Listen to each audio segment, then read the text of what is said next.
All right, so the first two cards that I'm pulling here, Aquarius, huh? Libras, my Libra sisters and brothers. All right, is the mind plane. This helps us to see what mindset both parties are going into this relationship with. The second pair of cards I'm pulling here does tell us is the physical plane, which helps us to see how each person is displaying themselves in the relationship, like how they see themselves and how other people see them, right?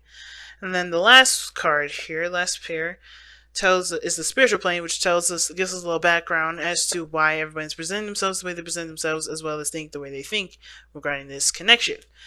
Now, the last cards that I'm pulling here are the this helps us to understand what brought you two together, and then the challenge, which is death, letting things go. Unlike energy being the King of Pentacles. All right, Libra. All right. All right. Let me grab my crystal. I've been rubbing this in my hand like for 3 readings straight, and it's been helpful. But just taking a quick look at this, because usually before I like to jump into it, I like to give a little summary of what I see. And honestly, what I'm seeing right now is that there is a lot of things happening. And it's not because, okay, so this, first of all, the disclaimer, this deception is not because somebody's lying. They're defensive. They're not quite sure if they trust themselves, let alone trust the relationship. So it's not really them, trying to be all like, I don't trust you. It's more of like, the situation is like, I don't trust myself. I don't really know what to expect. I don't really know what to think. There's a lot of stuff going on. And therefore, I'm keeping it all to myself because it's my own chaos. And I feel like I should keep protecting people from it and protecting myself from you, from, trying to dissect it and not making sense of it and making everything frustrated. It's weird. And it's mostly too, I think it's about emotional connection too, a deepness, if that makes sense. Like, there's something that's keeping the person from being able to be open about how they feel about stuff. And it's because they're overthinking a situation, or they're not allowing themselves to just take the steps without having to predict every freaking move after that. You know what I'm saying? So there's a lot of stuff going on. But deception, someone wearing a false mask, that kind of tells me that there's some things that are being covered up, not being said, not being communicated honestly, not because someone's trying to be malicious or do something underhanded, but mostly because, I think it's two things. They don't know how to say it. They don't really know how to come about communicating that, or that, they feel like this is something that they don't really want to express or they don't want to share because it's probably too much for someone else to deal with, or they don't even know what the hell's going on. They don't want to communicate something without knowing what the hell's going on first. So, you know how I do. Pick the side that resonates with you guys the most. I'm gonna start here though. So remember, guys, if whatever side that you don't pick, the other side is your soulmate. Please do apply them where it fits appropriately. Don't try to enforce it. This person's already, like, this is the person I was pretty much talking about. Okay, someone's very definitely defensive going into this relationship, but I don't see this as like the Nine of Wands defensive, like they have their walls up, trying to block people out, trying to keep things in, but obviously wanting some progress to be made.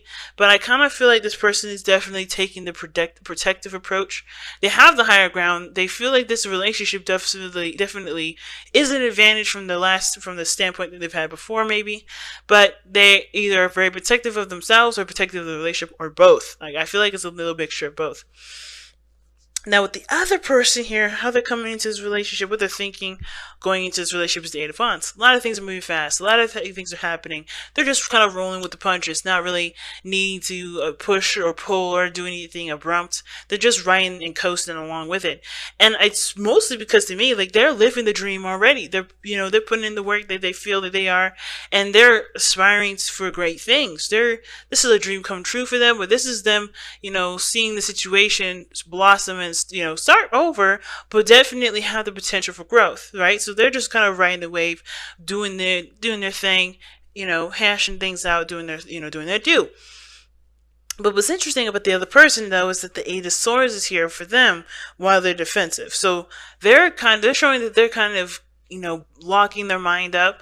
They're not really open to things, not because they just don't want to be open, but that they can't because there's so much going on up top. There's so much going on in the noggin. They're so focused on protecting and preventing that they're not thriving and living to their fullest. While this person looks like they're living to the fullest, this person looking like they ain't. So this is why death's coming up as a challenge, right? Because there's some things that need to just be released about this whole thing altogether. Something needs to be made some space. Because right now, whatever the hell this is, whatever's prompting them to get this way is due to past stuff, due to past pains, past disappointments. And they have to grow from that, obviously. And it's almost like they don't know how to go about moving forward when they're trying their best to preserve what they've worked so hard to obtain. Right? So the underlying energy, if we look really fast, is the King of Pentacles. And knowing the King of Pentacles is Taurus, Virgo, Capricorn, right? It can be, right? They loan the energies to them, that's not them. But, it can all talk about commitment, talk about stability, it talks about, settling down, taking it slow, but knowing what everyone's worth, knowing everyone's value. And I think that it's a confidence thing along the value system because... right? Because this is something that this person is trying to preserve. Someone's preserving something or trying to protect, trying to keep something from ending or something from happening. And I think that they're keeping themselves still and not doing things because they're afraid to do what, just to be.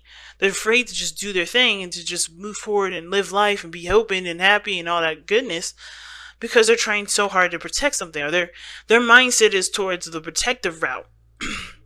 So they're locked up, they're locked down, they're not opening up, not because, like I said, not because they're trying to be mean and malicious or hide a secret, and they may have some secrets about themselves that they don't want to express, and it's because they're trying to protect something, right? The reason why I say this is because the High Priestess here, and the reason why I'm bringing up the King of Pentacles as the underlying energy is because this is about self-esteem. I feel like this is about confidence, seeing themselves as worthy of love, worthy of happiness, worthy of a stable commitment, worthy of putting down roots and starting start blossoming a stable relationship, or going towards perhaps even a deeper level of commitment and a stronger representation of that commitment. I feel like this person has some secrets about themselves. They feel like they have to protect themselves from, from anything that happens, whatever this Eight of Swords is coming up as. So you look right at the other person with the Star coming up here. They have 3 cups. Right? They're celebrating. They're happy. They're in a community that they love, or they're with this person. They feel like there's a side connection here. They can blossom. They can grow. They can move fast. They're feeling the vibe. They're feeling the energies. The energies are moving very fast, and they're just riding with it. They're not forcing it. They're doing the best they can. They're working with what they got. They're putting the effort forth, and that's the best thing that they can do, right? But the other person is holding on to something. Death and the High Priestess, man. And it's the secrets, and the secrets, it's not necessarily about them like cheating or anything like that. I don't want anybody getting anything in their heads like, oh, this is a third party situation. No, hell no, it's not. I don't see nothing about no third party. Even though the 3 cups is here, I don't see nothing about no third party. This is about the other person. This is not the other person here. The reason why they're keeping this secret to me and what it looks like is because of some old issues surrounding them being open in the first place. And I think there was a level of them that got to that point, or you connected to them in a very deeply emotional way, which is why they're locked up like this. Like, they can't open up, they can't be free, because if they do open themselves up, they have to take a leap of faith. They have to take a leap of faith, because that's not what the High Priestess talks about. They have to trust that things are going to be fine. They have to have faith in the relationship. They have to have faith that the relationship will be sustained, things will be fine, that the roots and the stuff, that the work that they put into this relationship is going to stand, so that way they can communicate, they can be open, they don't have to feel stuck in their thoughts and trapped and incapable of doing things, So I think it's more of like you or they hit a solid note in you, immediately, like what brought you two together is love. The Queen of Cups is love. Now, Queen of Cups can talk about Cancer, Pisces, Scorpio energy, and that could be that you're dealing with somebody that's a water sign and is deeply emotional anyway. But the Queen of Cups, she knows what she wants, but she's already very secretive. And I think what brought you two together wasn't just love, but it was also the mystery of each other. You know, the secrets, not secrets in the sense of like, oh my god, this person is a homicidal maniac or something. Nah, like they may be like, well, they like to collect candles or something that makes them feel like they, you know, that's precious to them, something that's close to their heart. There was something, of course, that drew you together, and I think it was the mystery. It was the trying to figure that out part, right? There's something about the person, there's depth to the individual. That's what drew you guys together. But death is peeling away all those layers to see the very core of it. That's why it's scorpionic energy that death comes with. This is why this card represents Scorpio. But it's peeling away the layers. And I feel like this person is having to trying to keep the walls up to keep the layers from coming off.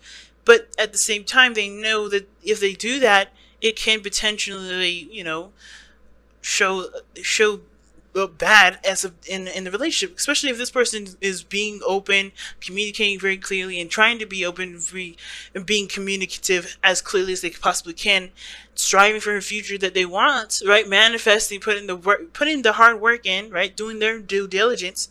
This person is doing their due diligence to keep it together, because I think there's some things that they're afraid to let out because of some old stuff that happened in the past that makes them fear being true to themselves, being open and honestly allowing people to see who they are and not give two fucks about what they think. You know what I mean?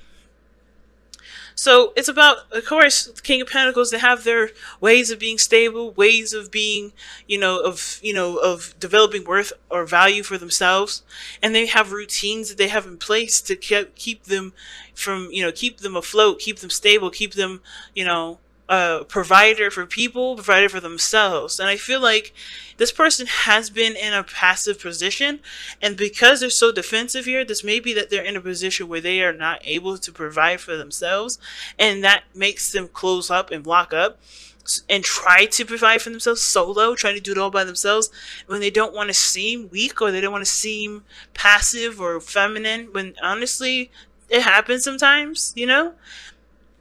It could have to do with again, like value and how this person sees value. If this person is seeing value in a very practical way. What's underneath here? The Four of Swords. Why is the Four of Swords coming up? Because of page 1. Nope. Because of the Ace of Pentacles, starting something new in regards to a relationship. And there was a pause. There was a break. And this is about... There was some, I don't know if it was separation or a time of, reflection, trying to get to understanding oneself and all that. And that's good if that was the case. I think there was, a brand new beginning. There was a period of a pause, and then the person's rededicated. And that's back to committing to the relationship, putting work in, and doing their due diligence. But I feel like the situation is so practical because the King of Pentacles is coming up. I don't think this person is thinking that them being emotionally open is important. But it is, because it's also keeping them from purging and doing different things and aspiring to go after what their heart's desire is. While they're keeping their persona up here as being a brick wall and not being able to be penetrated, they're also keeping themselves from doing the things that they want to do, because they're not allowed to, because they are keeping themselves from allowing themselves to express themselves. Alright, so whoever that person is, man, they going through some stuff, but they have to start trusting that the situation is going to be okay, and not have to feel like they have to hide how they feel. See what I'm saying? Embrace your emotions is the first card that falls out. And embrace your emotions says, don't push down your feelings or judge your emotions. And I feel like that's exactly what this person's doing. Not opening up, not allowing their feelings to go through. And consider your foundation. See, the reason why these two cards are coming up together is because like I said before, this person does know. They know what they're doing. They know what It's impactful what their actions are doing and how it's impacting the relationship. And the more they defend themselves and hide their true self, the more it impacts the foundation of the relationship. The more this relationship starts to look faulty, look unstable, look kind of, like there's no potential for growth because there's nothing real. This person's not being real. And they feel like if they cannot figure out how to be real with the other person, the integrity of the relationship is definitely going to be compromised, because you can't build a relationship off of secrets and hiding your true self. You have to eventually be who you are. You can't possibly see how a relationship can blossom if you're not trying to be who you are. And that's the most important thing. And that's why this person has to just accept how they feel, accept their darkness, accept their shadow selves, and not judge that part of themselves, because they are the only people in the whole wide world that's ever going to accept that part of them truly. The other person will do their best, but ultimately they have to just honestly just accept, hey, I'm this kind of person, that's how I am, and and embrace it 100%. But it starts by fucking taking a look at how you feeling, knowing what you feel, and honestly, don't hide that anymore. You know, unless you don't care about the relationship, right? Unless you don't really want to, see this grow. But I feel like you guys do. I feel like this person definitely does. This person definitely wants to see it grow. This person has so much love for this person, but they gotta start peeling away the layers so they can get to the core. You gotta start getting to the bottom of the situation, get to see who everyone is in the facet of the relationship, in order for there to be something real left over. And it's hard. It's going to take some time, and don't expect this stuff to happen overnight, because this is something that's definitely going to have to take time. Even this person here that's moving so fast right now, or thinking that things are moving very fast on their part, they still have to have a lot of time before all their layers come out. All of who they are comes out. It doesn't happen overnight. It doesn't happen no matter how quickly they want to say all their secrets and everything. It doesn't make it fast, because who you are will come out over time, and this person has to do the same as well, but not resist it. That's the difference. And not be afraid of who they are, and not be afraid that who they are will drive the other person away. Because if they are, why would you be in a relationship with somebody who you don't believe can value you, no matter who you are, no matter what you present themselves? If that's how you see the other person, you have to really figure out, why are you in a relationship with somebody who you believe cannot accept you for who you are? Right? That gets down to the real bottom of things. Why are you in a relationship with somebody who you believe cannot accept you for every ounce of you, every aspect of you? If you cannot be yourself, that is a question to ask yourself. Why are you allowing this energy to keep you at a certain space? Why are you hiding your light?